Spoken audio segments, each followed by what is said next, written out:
I never imagined my fashion empire would remain my best-kept secret.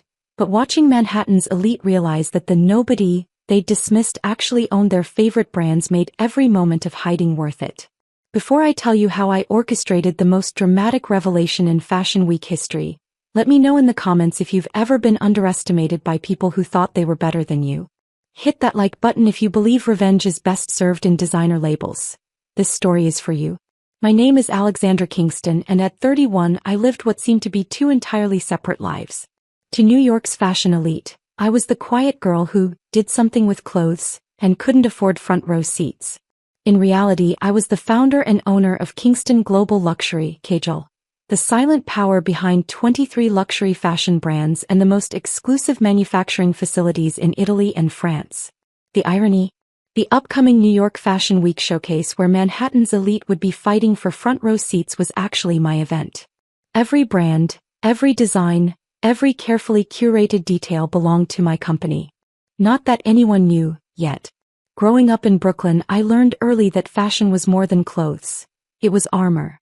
My mother, Isabella Kingston, worked as a seamstress for high-end designers, often bringing home scraps of luxury fabrics that I would transform into my own creations. While other kids had playrooms, I had a makeshift design studio in our tiny apartment. "You have the eye," Mom would say, watching me repurpose leftover silk and lace. "But more importantly, you understand the business behind the beauty." He was right. By 12, I could spot authentic designer pieces from knockoffs. By 15, I was secretly selling my own designs to classmates, marketing them as exclusive imports. But it was my grandmother, Valentina, who taught me the most valuable lesson. "The fashion industry runs on perception, tesoro," she'd say in her elegant Italian accent. "Let them see what they expect to see. The real power works in silence." Grandmother Valentina hadn't always been a quiet Brooklyn resident. In her youth, she'd been one of Milan's most respected pattern makers, creating the foundations for designs that would become fashion legends. When she passed away during my senior year of high school, she left me her life savings and a list of contacts in Italy's most exclusive fashion houses. "Your grandmother saw something special in you," Mom told me, handing over the inheritance. "She believed you could build something extraordinary." While my classmates headed to prestigious fashion schools, I took a different path. I used Grandmother Valentina's money to start small, buying high-end fabric remnants and creating limited edition pieces that I sold through carefully cultivated online channels. By 20, I had enough capital to acquire my first struggling luxury brand, a small but prestigious Italian label that had fallen on hard times. I revitalized it using my designs while maintaining the original brand name. No one knew that the stunning comeback was orchestrated by a young girl from Brooklyn. "The fashion world runs on names," I remembered Grandmother Valentina saying. "But the real power lies in ownership." Over the next decade, I built my empire in absolute secrecy. While fashion magazines speculated about the mysterious force behind the industry's biggest acquisitions, I maintained my cover as a modest designer who hadn't quite made it. Then came the invitation that would change everything. The annual Luxe Fashion Show, announced Camilla Sinclair, Manhattan's self-proclaimed fashion queen, during one of her notorious industry brunches. "Only the most elite brands will be featured." I sat quietly in the corner, dressed in a deceptively simple black dress that probably cost more than Camilla's monthly trust fund allowance. Not that she'd recognize the subtle craftsmanship of my own premium label. "Of course," Camilla continued, glancing dismissively in my direction, "some people might find the ticket prices prohibitive. We can't all afford front row, can we, Alexandra?" Her companions, Vanessa Warren, heir to a retail fortune, and Sophia Blake, a third-generation fashion magazine editor, tittered appropriately. "I might attend," I said mildly, sipping my champagne while mentally reviewing the show's production schedule I'd approved yesterday. "Oh darling," Sophia laughed, "the standing room section is already sold out. Perhaps you could watch the live stream." What they didn't know was that I own not just the brands being showcased, but the entire venue. The exclusive front row seats they were bragging about? I had personally designed the seating arrangement. The final straw came when Camilla's mother, Margaret Sinclair, joined our table. Once a respected designer, she now survived on her family name and outdated connections. "Alexandra," she said with false concern, I heard you're still trying to sell your designs to department stores. You know, we might have an opening for an assistant pattern maker in our junior line. I thought about the document sitting in my office. Proof that I'd just acquired the Sinclair family's failing fashion house through a shell company. They just didn't know it yet. Actually, I began but was cut off by Camilla's loud announcement. Ladies, let's discuss the seating chart for my after-party. Alexandra, you can go. We need to talk about important industry matters. As I stood to leave, I overheard Vanessa's stage whisper. Can you believe she still tries to pretend she's one of us? Probably snuck into brunch using a fake name. Looking around at their smug faces, at the designer bags that were actually made in my factories, at the clothes from brands I secretly owned, I made my decision. Time to show them who really runs this industry, I murmured, pulling out my phone to set the revelation in motion. The fashion world was about to learn an expensive lesson about judging a book by its cover. Especially when that cover was wearing couture they didn't recognize. The 2 weeks leading up to New York Fashion Week became my personal chess game. Every move was calculated, every detail orchestrated for maximum impact. I worked from my real office, a stunning penthouse atop the KGL Tower, though the building's ownership was hidden behind layers of corporate veils. The seating charts are finalized, my executive assistant Dominique reported. She was one of the few people who knew my true identity. The Sinclairs and their group are in the front row, exactly where they demanded to be. Perfect, I smiled, reviewing the show's lineup on my holographic display. And the press packets? Ready to distribute the moment you give the signal. Every major fashion publication will receive the full documentation of KGL's ownership structure, including the recent acquisition of Sinclair Fashion House. I stood by the floor-to-ceiling windows, overlooking Manhattan's fashion district. My fashion district, though none of the buzzing fashionistas below knew it. My simple black dress today was from my upcoming ultra-luxury line, hand-stitched in my private atelier in Milan. The fabric alone cost more than most designer gowns. Ms. Kingston, my chief legal counsel Isabella Torres, entered with a stack of documents. The final paperwork for the Sinclair acquisition is complete. They'll receive official notice during the show. Timing is everything, I mused, thinking of Camilla's sneering face. Have they figured out yet that their mysterious investor is actually me? No, Isabella smirked. Margaret Sinclair signed over control without even reading the fine print. Too desperate to save their failing brand to ask questions. The intercom buzzed. My head of security. Ma'am, Camilla Sinclair is in the building lobby, demanding to see the real owner of the venue. Let her wait, I instructed. Tell her management will address all concerns during the show. I turned back to the window, remembering all the times I'd been dismissed, belittled, and underestimated by people like Camilla. Each slight had just been fuel for my ambition, each dismissal another brick in my empire. Dominique, I called, show me the numbers. My assistant pulled up the company's portfolio on the screens. Kingston Global Luxury's true scope appeared in gleaming digital clarity. 23 luxury brands, 11 manufacturing facilities, 6 exclusive fashion venues, and a net worth that would make even the Sinclair fortune look like pocket change.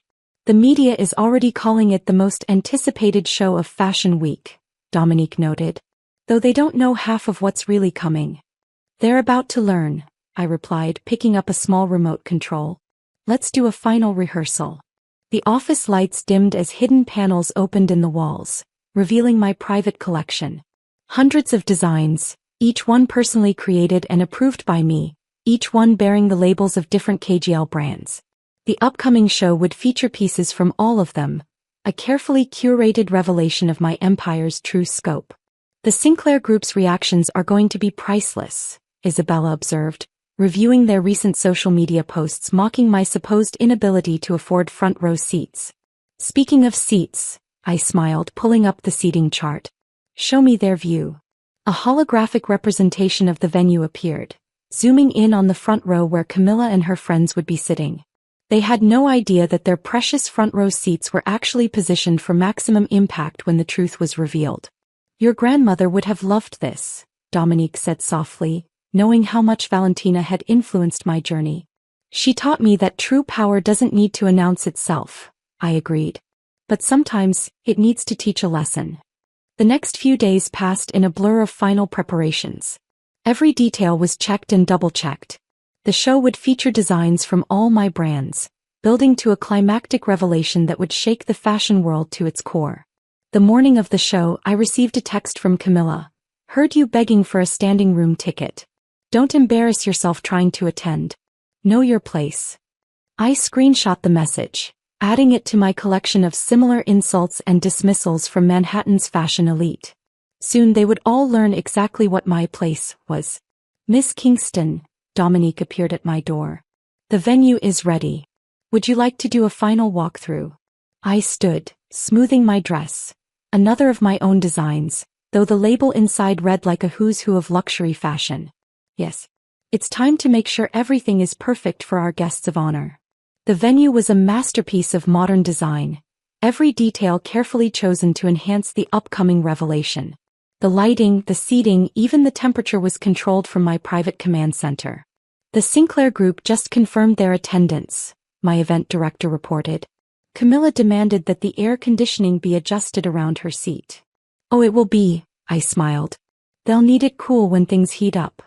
As the final preparations were made, I thought about my mother, still working as a seamstress, still keeping my secret as requested.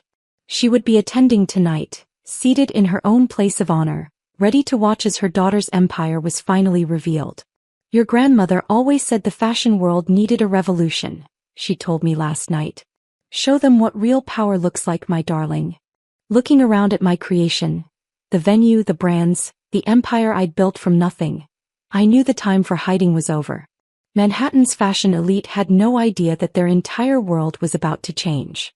The revolution would be dressed in couture and I would be leading it. The night of the show arrived with the electric energy that only New York Fashion Week can generate. I watched from my private observation room as the fashion elite filtered in, air-kissing and jockeying for position even though their seats were already assigned. Camilla and her group made their entrance last, naturally. She wore a gown from one of my Italian labels, while Sophia sported a handbag from my French collection. The irony wasn't lost on me. Everything is ready, Dominique confirmed, handing me a final update. The press packets are in position, and the ownership announcements are prepared. I nodded, watching as Margaret Sinclair took her seat, completely unaware that she no longer controlled her family's fashion house. Let's begin. The lights dimmed right as Camilla was making a show of adjusting her front row seat. The massive screens lit up with the KGL logo, a design element none of them had yet connected to all their favorite brands. The first segment of the show went exactly as they expected. Stunning designs from what they thought were independent luxury labels. I watched their reactions through discreet cameras, noting their whispered comments. Obviously knockoffs, Sophia sniffed as one of my most expensive pieces glided past. The real designer would never allow their work in this show. I smiled, knowing that particular dress had been handcrafted in my private atelier. Then right on cue the lights shifted. The venue's director stepped onto the runway. Ladies and gentlemen, welcome to the first public showcase of Kingston Global Luxury. A murmur ran through the crowd. This wasn't on their programs.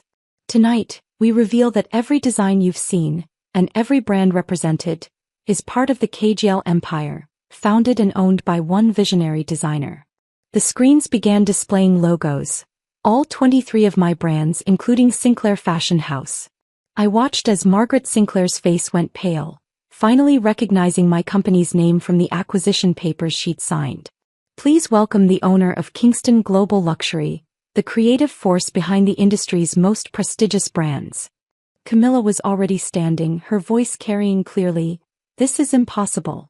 These are independent labels. My family's brand would never." Alexandra Kingston. The silence was absolute as I stepped onto the runway, wearing a gown I'd designed specifically for this moment. The fabric alone had cost more than Camilla's entire wardrobe. "Good evening," I said into the microphone, my voice carrying through the stunned venue.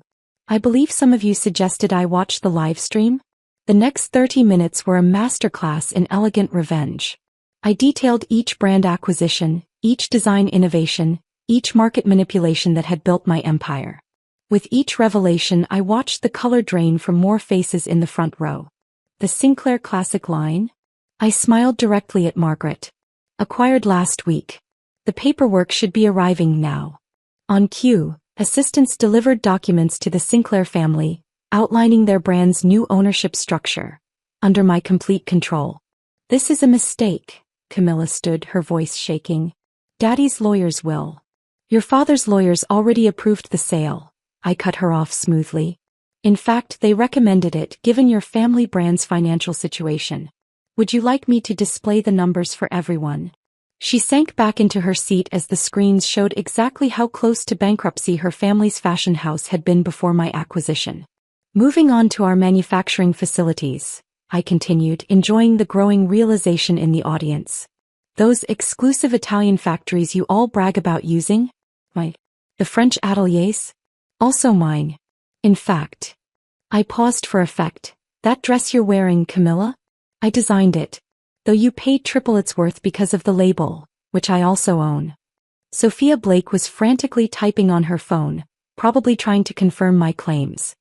But your clothes, your apartment, were carefully chosen to maintain my cover, I explained. This business runs on perception after all.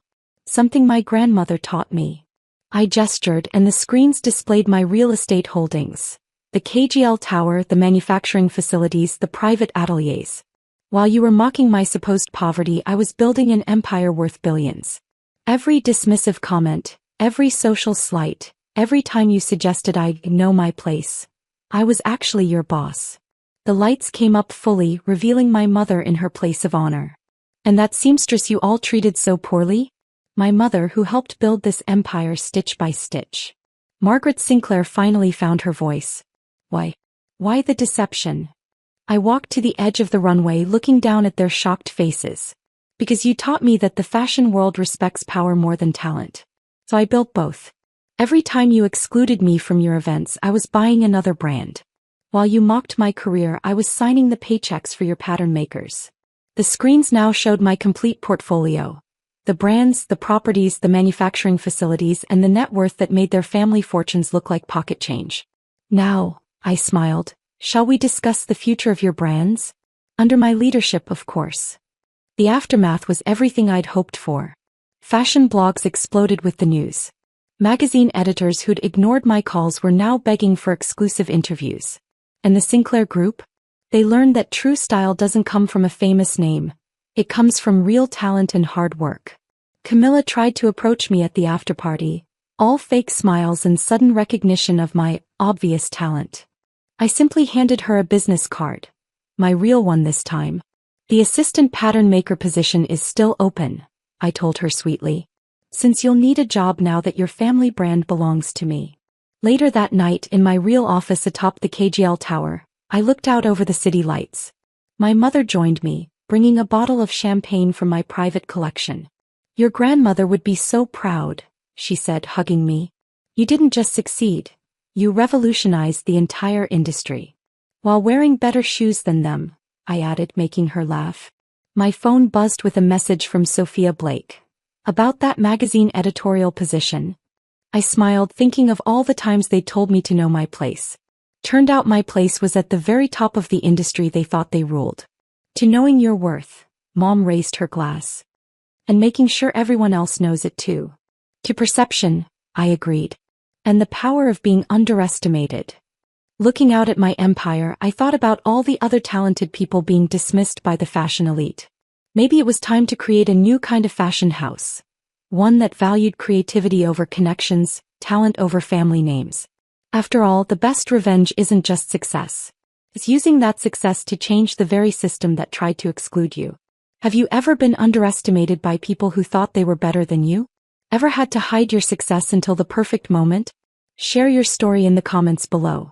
And if this tale of fashion, power, and sweet revenge resonated with you, don't forget to like and subscribe for more stories about success served with style. Remember, sometimes the best outfit you can wear is the look on their faces when they realize exactly who you are.